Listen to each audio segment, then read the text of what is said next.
What's up, 2 Chainz? That's more than 2 Chainz. You got about 3, 4, 5, 6, 7, 8. Getting ready for my chains. show. These are bracelets included. I'm just trying to get ready. I don't wear as many chains when I'm performing because I like to turn up. So you out here in St. Louis with Loose Cannon? Yeah, I'm in St. Louis. They got my little brother's Travis Port out here, Tiger, and Joel Santana. That should be a good turnout. That's a show I would like to see myself. That is a good lineup. So Yeah. you probably one of the hottest, if not the hottest, independent rappers in the game right now. Have you considered going with a major? I'm sure you're getting a lot of calls around now. Yeah, I'm fortunate to basically do what I want to do at this point. Really. So I'm in such a little comfort zone as far as recording and making songs, and definitely in a comfort zone as far as staying on the road and working hard. So, of course, a lot of machines have contacted me, but I guess it's about the most enticing deal. I use the leverage that I have being independent to make a good deal. You know what I mean? For me and my family on down the road, not just for right now, long term. So they just not offering the right amount of money, or you feel like you have to give up creative control, or what's the? No, they actually let me do all that. Every meeting I've had, they respected my mind because they noticed that I've done all this with the minimum resources. So the last thing they want to do is take creative control from me, you know? So it's just a financial decision? Like, you think it's financially wiser for an artist to stay independent these days? I mean, I'm getting it, you know? Riding around and getting it? I ain't riding around and getting it. So what's been... I don't know. I mean, I guess. I'm been just praying on it, man, because I don't know how I feel about that, really. I really don't know how I feel about it. I think I've, maximized. I've maximized what I can do with a mixtape. I mean, do you think albums are even relevant anymore? Because to a certain extent, it seems like it's all about mixtapes and shows. Well, they're more they're easier to get. They're more accessible to mixtapes. I travel a lot. You can get mixtapes from truck stops and DTLRs and shit. It's hard to get albums once they come out unless you're online.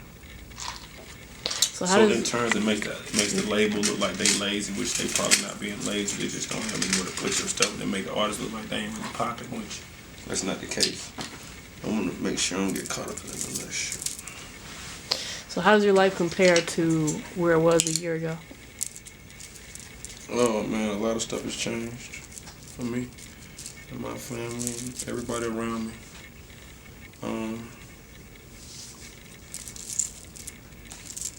A lot of stuff has changed. Changed for the good, changed for the better.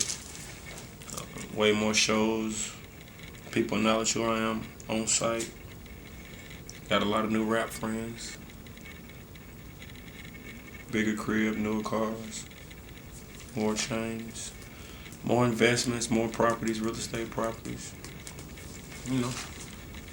So you being in the game for so long, have you seen how people's attitudes towards you have changed? Like at one point you were, just a artist in a group that had a song with Lil Wayne, and now you're a star in your own right. Have you seen the attitudes change and a little more industry fakeness coming your way?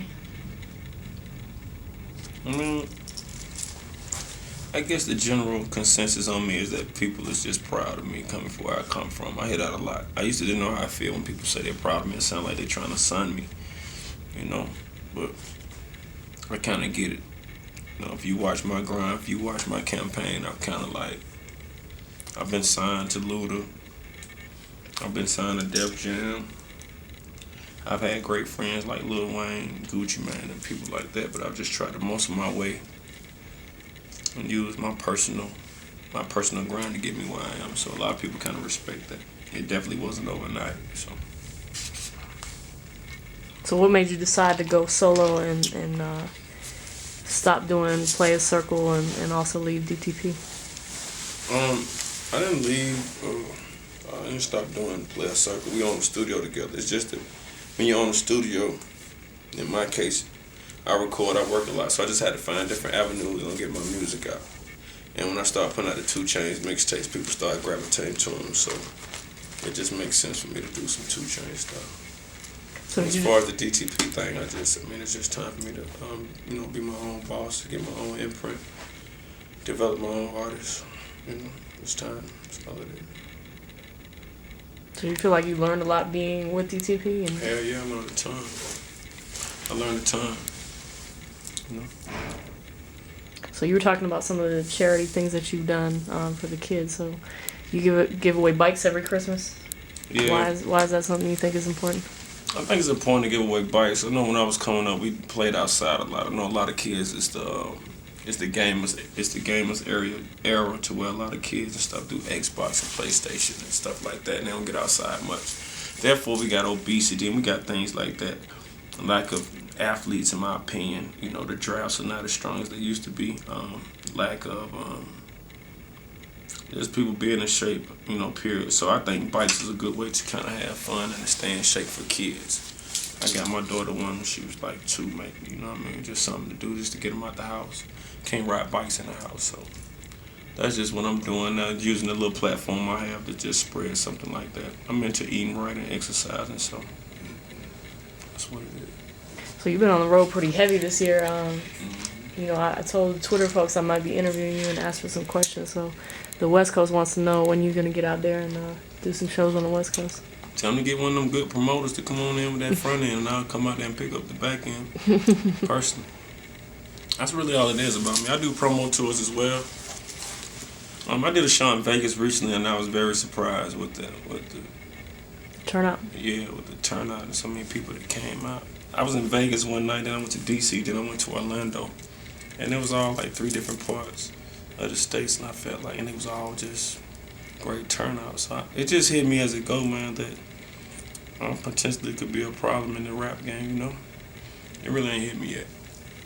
So you have the drive to be the first independent artist to like really do it on a major level in the rap game, or do you think you're gonna end up signing a deal? I probably sign a deal because I've done it. I don't know what else to do, JB, except go overseas.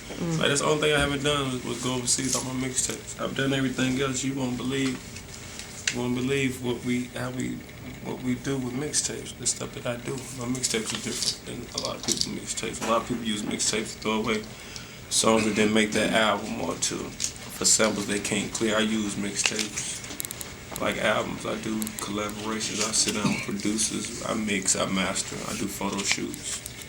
I shoot videos. So it's a little different. I do a little different with that mixtape, yeah.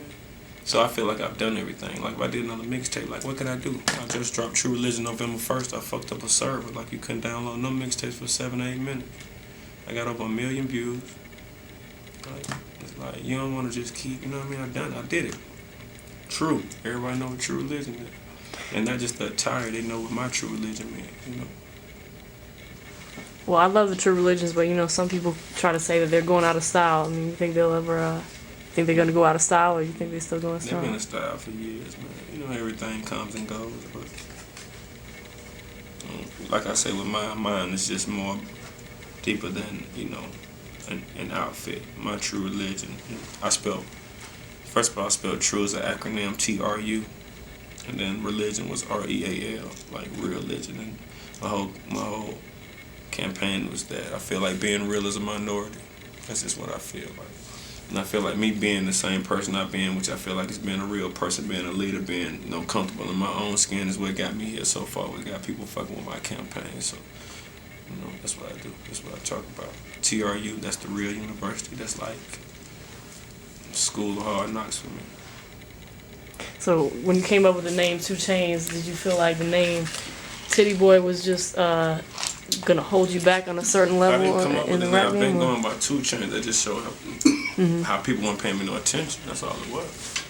So 2 Chainz was always your... Yeah, if you listen to my raps, on Player Circle, first thing I was saying 2 Chainz, Titty 2 Chainz. This song I did, Dear Mr. L.A. Reid, was an introduction. I said Titty 2 Chainz. I was saying it through my songs, but when I started saying it in the beginning, I think the way I delivered it made it like lady friendly, made it family friendly, so to speak. And it just stuck. I never sat down You know, I got an idea now. Like I say, what 2 Chainz means now. Like I got a meaning for it. But at first, it was just like, you know, it was just like something I would say. You know what I mean? But So what does it mean now? I say 2 Chainz now means it can stand for it being my second chance. Being that my first chance was Duffel Bad Boys with Tunchi, with Lil Wayne, and you can look at 2 Chainz. So I won't have to always. People expect me to wear 2 Chainz every fucking day or something. It's not about it, you know. Well, do you feel like Duffel Bag Boys was kind of a blessing and a curse at the same time, because it was a huge record, but a lot of people basically credited, you know, Wayne with the success of the record because he was already a huge, you know, a huge name. Yeah, it was a gift and a curse, but I appreciate the whole experience. It helped me.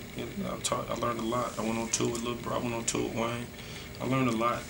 You know what I mean? You know. So I know how the record came about. I'm happy to be a part of it. It's history, definitely history. It's one of the things that you can drop anytime and to get the party turned up. So now people know it's me. So getting to be around Wayne and going on tour with Wayne, like what are some of the things you observed about him that are the reasons why he's successful like he is? Basically work ethic, you know what I mean? He relentless with the work ethic, so I can't do nothing but respect it, you know what I mean? Shorty basically got that take what you want attitude. I fuck with him for that. So you adopted that same work ethic for yourself? Pretty much. I learned from every situation I've been on, whether it been Luda or Wayne, or my own situation. I learned from all of it. Pretty much listen. I'm hard-headed, but I know how to take something from the conversation. So when you're riding around and getting it, what are some of your luxury purchases, or what's some of your indulgences? Man, I hate putting my cars out because, even though I put one of my cars up for a minute because I couldn't go nowhere in it, and then when I pulled it out this weekend, it was like, you know, it's gonna cost you $200 to park. I'm like, fuck, this is me. You know, they're like, oh, 2 Chainz, come here. You know what I mean? But I have a couple cars. I can't lie. And I'm the type to get cars kind of like first. So whether it's, you know, a foreign car, I have those. I have old schools. I have a nice truck. So when you see me hopping out those vehicles, they're mine. A lot of people used to ask me prior to this date, like how I get them cars. Like, I tell them I got good credit. So you have your eye on any cars that you want to buy in the future? What's your dream car you don't have yet? Yeah, this shit crazy. Black and red tour bus. That's my next car. Shit, as long as this hotel room, this hotel floor, it has the amenities of a hotel room, plus a studio. What we doing? JB, we gotta do it. So what's on the agenda for 2012?